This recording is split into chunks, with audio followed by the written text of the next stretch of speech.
I had spent a few days in Austin visiting friends. I live in Louisiana, so it's sort of an all-day drive.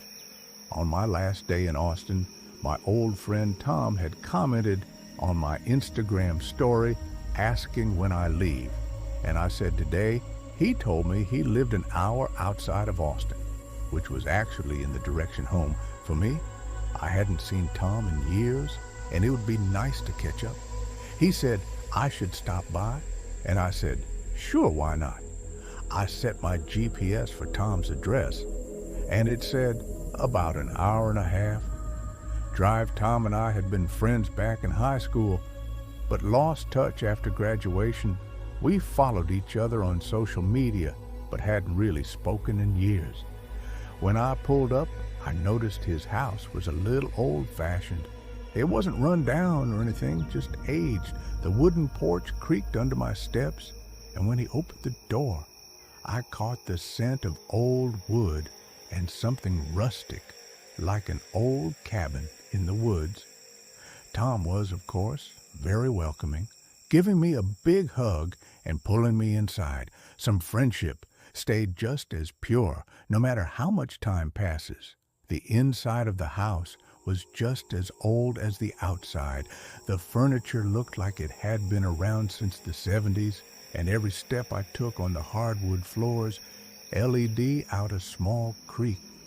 It felt kind of Texas, I guess. It was kind of charming in a way, like stepping back in time. We sat down in his living room, catching up on life, drinking whiskey. It was like 5 p.m. By this point, one drink turned into two into three. And before I knew it, I was pretty drunk. The warmth of the alcohol made the room feel smaller, cozier, but also heavier. Hours passed like minutes. Honestly, we were having such a good time catching up that eventually he dropped the question. I knew he'd ask, hey man, you got a long drive back? Why don't you crash here for the night? He offered. I hesitated, but he was right. I wasn't in any shape to be on the road. I said, yeah, good idea, and asked if I'd take the couch we were on, and then he said, nah, I got a spare room. It's nothing fancy, but it's better than the couch that was good enough for me. We ate some Chinese food that we had delivered, and after a while, he led me down a short hallway to the spare bedroom. I didn't pay much attention to the inside of the room because I was hammered. We both were. But I remember the air in the room was still like the room hadn't been used in a long time. I barely had time to register my surroundings before I collapsed onto the bed, completely exhausted and drunk. Sometime in the middle of the night, I woke up. My mouth was dry, my head was spinning, and the room was dark, except for a little bit of moonlight sneaking in through the blinds. That's when I saw it in the far corner of the room. On the closet door, there was something hanging. At first, it looked like a long black trench coat on a coat rack, but as my eyes adjusted, the shape of it felt wrong. It had a broad upper portion, almost like shoulders, and the way it hung made it look less like fabric and more like a silhouette. My heart pounded in my chest. I didn't remember seeing that when I stumbled into the bed, but I had been drunk. Maybe I just hadn't noticed. I rolled over trying to ignore it. It was just a coat, nothing more, but I couldn't help myself. I peeked again, still there. I squeezed my eyes shut, took a deep breath, and forced myself to sleep. I don't know how long I was out there before I woke up again. It wasn't just discomfort that pulled me from sleep. It was sound, a slow, soft creaking, like someone stepping carefully on an old wooden floor. My eyes shot open. The room was dimly lit now, dawn creeping through the blinds. I turned my head toward the corner, and my stomach dropped. The coat was gone. I sat up so fast that my head spun. My body was buzzing with a sickening mix of fear and leftover alcohol. I scanned the room, my heart thewing against my ribs. There was nothing in the corner, just an empty closet door. I threw the covers off and rushed to Tom's room. He was snoring, completely unaware of the panic storming through me. I shook him awake, which took a lot of effort, considering he was out from all that alcohol.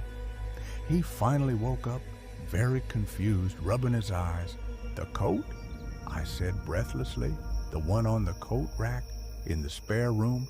He squinted at me, confused. "What coat?" he said. "The black trench coat, the one that was hanging on the closet door. It looked like a person, almost." Tom sat up, looking more awake. "Now, I don't own a trench coat, man. I don't even have a coat rack in that room." He said I stared at him, waiting for him to say he was messing with me, that this was some kind of joke. But his expression stayed serious. "Come look," I said. He sighed, but got up and followed me back to the spare bedroom. I pointed to the exact spot. "It was right there," I said. Tom scratched his head. He asked me if I was sure I wasn't just dreaming. But I said, "I know what I saw." I insisted, with my voice shaking slightly. I woke up, and it was there. Then I woke up again, and it was gone. I said, we stood in the room for a few moments, both of us feeling the same eerie silence pressing in on us. Tom finally exhaled and shook his head, agreeing we should check the house, just in case. We searched every room, every closet, every corner. Nothing, no signs of forced entry, no weird coats hanging anywhere, nothing that could explain what I saw eventually. Tom tried to convince me that maybe I had been in some kind of half-dream state, seeing things that weren't there. I wanted to believe that, really. I didn't want to think about the alternative. As soon as the sun was fully up, I grabbed my stuff, said goodbye, and hit the road. I almost felt guilty leaving him alone. After that, the whole drive back to Louisiana, my mind kept circling back to that moment, waking up to that coat-like figure staring at me from the corner the way it was just gone in the morning. Maybe Tom played a cruel prank on me, but to this day, he's never admitted to anything. So I doubt that, or maybe there had been someone in that house watching me sleep, and they decided to leave before the morning.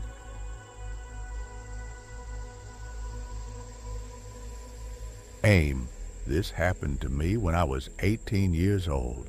I was on a trip with my parents and a friend of mine whom we can call Anna. This story takes place in Sweden when we were on a road trip. My parents, Anna, and I were going on a domestic trip, and we had an 8-hour drive from home. The plan was to visit a theme park and stay at a campsite, but we hadn't booked one.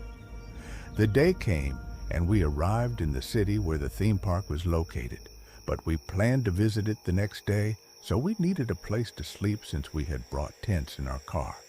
My dad searched online for a nearby campsite. He found one that seemed good and close by.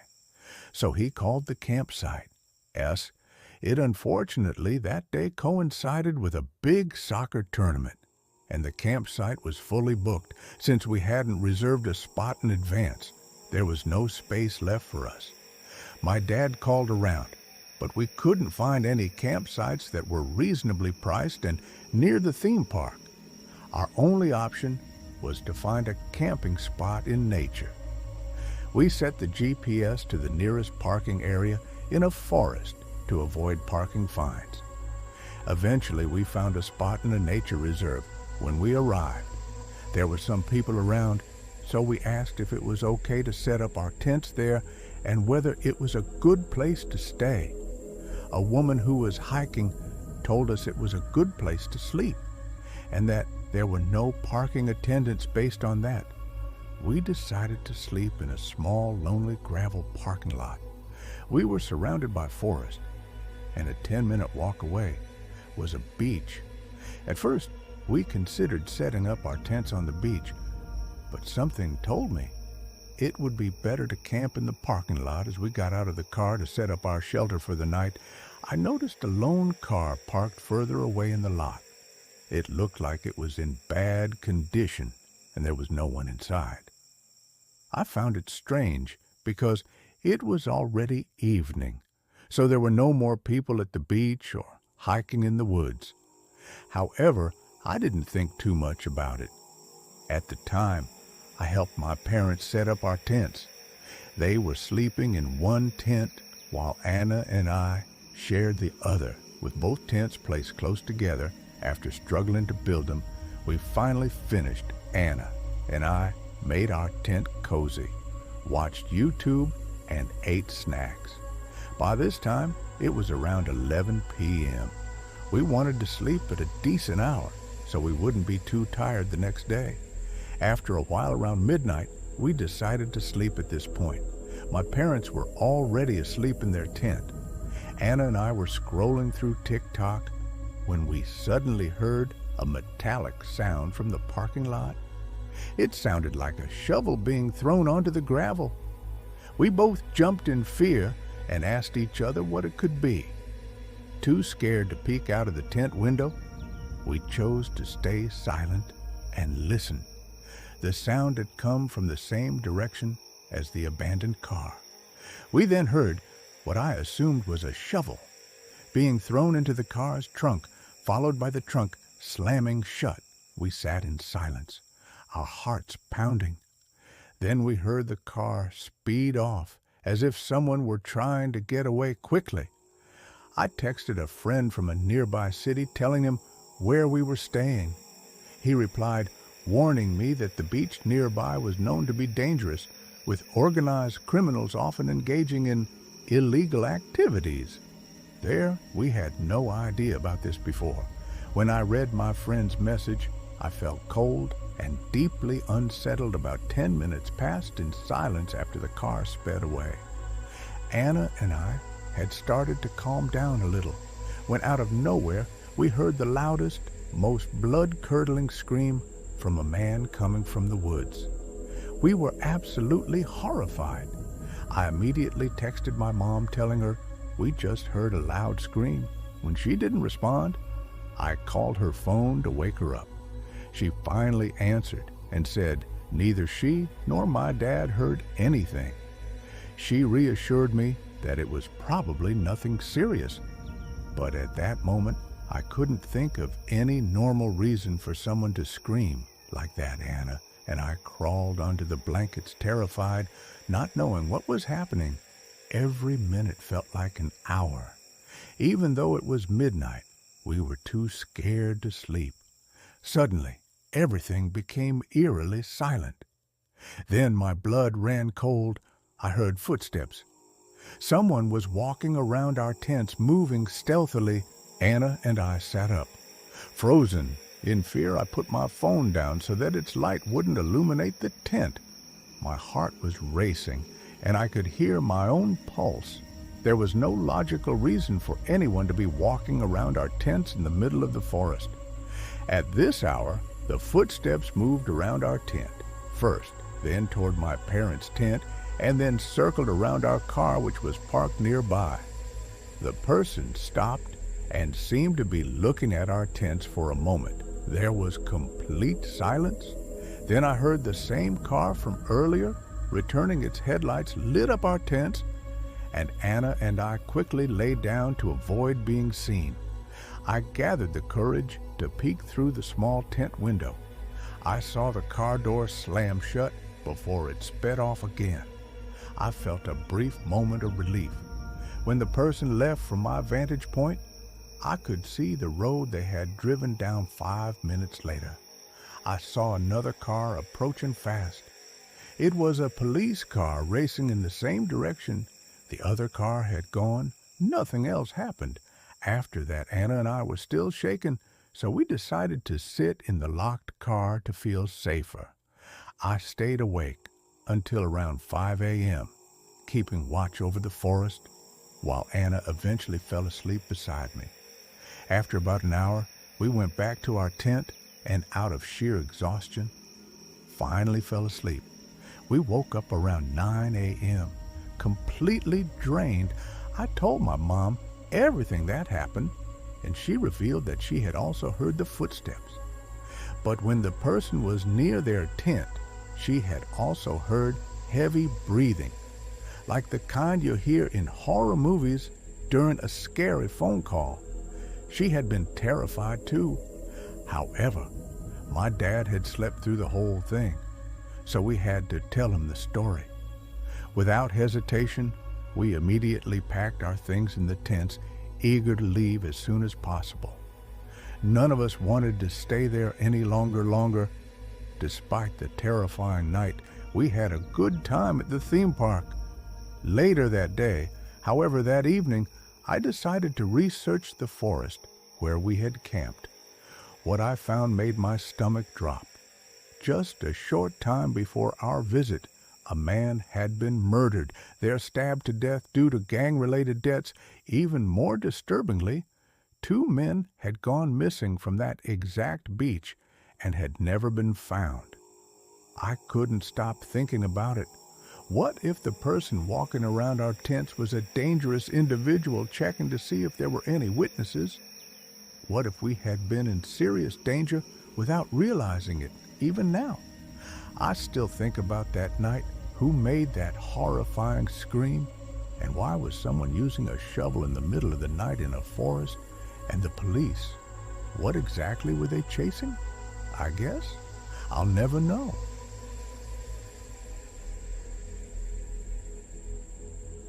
This is a story that still haunts me when I think about it, even though I was so young when it happened. 6 is around the age where a lot of my childhood memories start to become more clear. I have one sibling, my older brother Keith. Keith is 2 years older than me. So at the time, he was 8. When I was 6, I had a strict bedtime, 8:30. If I didn't abide by it, or our dad caught either of us up past our bedtime, we'd be in serious trouble. Our dad was always strict with us as kids, honestly. I don't remember if this happened on a school night or not, but I woke up in the middle of the night to Keith shaking me awake.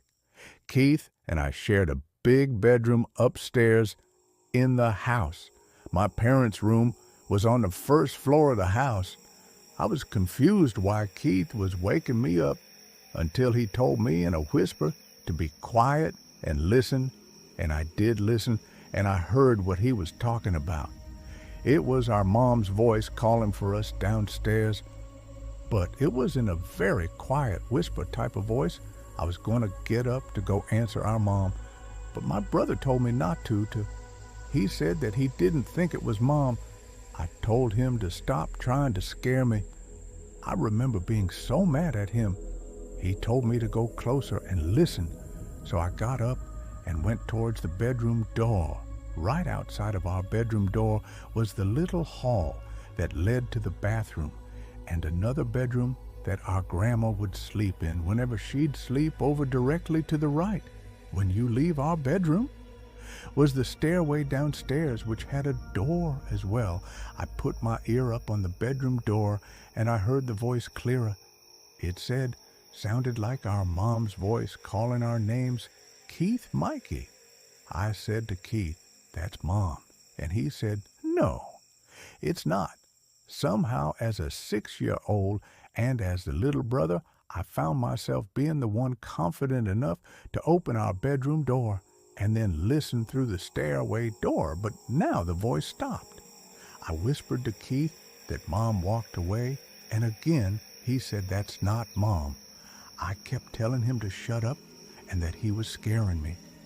I unlocked the stairway door and slowly pulled it open to avoid making noise, and when the door was open, just enough, I peered through the opening. At the bottom of the stairs was clear as day, the silhouette of a person, a woman, but right away I knew it was not our mom, whoever it was. She saw me because she said, "Hi, sweetie, come down immediately." I shut the door and locked it and went back into our bedroom and locked that door as well. I started to cry, and Keith kept saying, "I told you." We both agreed to start screaming as loud as we could on 3 to wake our parents.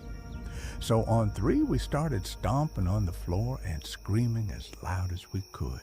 It didn't take long for our parents to barge up the stairs, pounding on the locked door. At first, our dad was pissed about the door being locked, but as soon as we let them in, they saw that I had been crying and we were genuinely disturbed about something. They listened to us. My mom was particularly concerned after telling us she was not at the bottom of the stairs and she was not calling our names. She asked what the woman looked like, but all we could say was we couldn't tell. Meanwhile, I remember our dad running downstairs to, I guess, look around for the woman after a bit. Our mom kissed us goodnight again, and I'm pretty sure she told us to lock the doors, which was a first I was too young to catch on. But it seemed as if our parents knew exactly who it could have been. Keith and I looked out the window when we heard the doorbell after a while, and we saw a police car outside. We wanted to go downstairs, but we stayed put. I remember we begged our parents to tell who it was and what happened. But our parents would always say they didn't know. They would also say they're proud of us for not going downstairs. Personally, I think they did know who it was. And to save my brother and I from any kind of further trauma or fear, they just never told us, because the last time I saw my parents for dinner, I asked them about it, and they still shrugged it off as some random intruder. But that never explained how that woman knew our names.